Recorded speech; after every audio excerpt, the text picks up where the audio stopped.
You're sitting in traffic, late for a meeting, your knuckles white on the steering wheel. Your heart is pounding over a 5-minute delay, or maybe you're lying awake, your mind racing over a slightly awkward email you sent, cringing at a single word you used. Now, I want you to zoom out. I want you to imagine your life from your deathbed. You're looking back on this moment, this traffic jam, this anxiety over an email. From that final vantage point, does it matter? Does it even register? The ancient Stoics believed that the single most powerful thought to vanquish anxiety, eradicate pettiness, and ignite a life of purpose was the relentless awareness of our own death. They called it Memento Mori. Remember, you must die. This is not a morbid obsession with the end. It is a life-altering tool to reclaim your attention, your time, and your passion. It is the key to living a life where you fear nothing because you are wasting nothing. The Emperor's Skull. Marcus Aurelius, the most powerful man in the known world, would have had servants, wealth, and armies at his command. Yet, in his private journal, now known as Meditations, he constantly wrote reminders to himself about death. You could leave life right now. Let that determine what you do and say, and think, it is not death that a man should fear, but he should fear never beginning to live. Why would a Roman emperor need to think about this? To stay grounded, to remember that his power was temporary, to ensure that every decision, every action was infused with meaning and virtue, not ego or triviality. He knew that the awareness of the finish line is what makes the race matter. The 3 shifts. How death informs life. Practicing. Memento Mori isn't about dwelling on the end. It's about creating 3 seismic shifts in your present reality.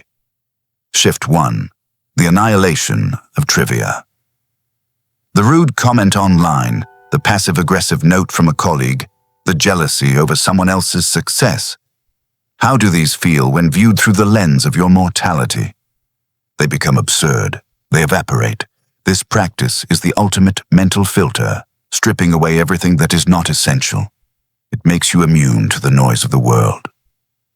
Shift 2. The engine of urgent action. That project you've been dreaming about? The difficult but necessary conversation you've been avoiding?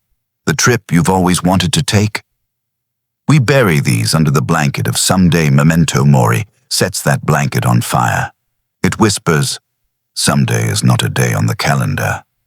The only time you are ever guaranteed is now. It is the ultimate antidote to procrastination. Shift 3. The deepening of gratitude. The warmth of your coffee cup. The sound of your loved one's laughter.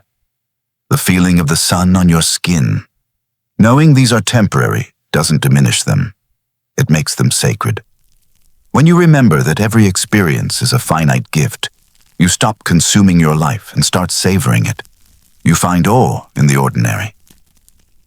The practice. From macabre thought to daily tool. This is not a philosophy to simply think about. It is a practice to be installed into your daily life. 1. The morning mantra. When you look in the mirror each morning, don't just see your face, see a mortal being. Silently say to yourself, I am mortal. This day is a gift. I will not waste it on pettiness and fear. This one sentence sets a trajectory of purpose for your entire day. 2. The random alarm. Set a random, gentle alarm on your phone for once each day. Title it Memento Mori. When it goes off, it is not a cause for panic. It is a moment for a single question. Is what I'm doing right now worthy of my one precious life? This 2-second audit instantly reorients you from distraction to intention. 3. The evening let go. As you lie in bed, conduct a brief review, not of your productivity, but of your presence. Ask, if I had died today, would I have lived fully? Did my actions align with what truly matters to me? Let the answer not bring guilt, but clarity for tomorrow. A guided moment of clarity. Let's practice this right now. Don't just listen. Pause. Close your eyes if you feel comfortable. Take a deep breath in and out.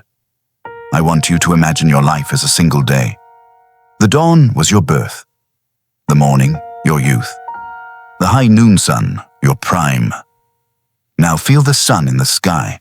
It is beginning its descent. This is where you are now. The afternoon is waning.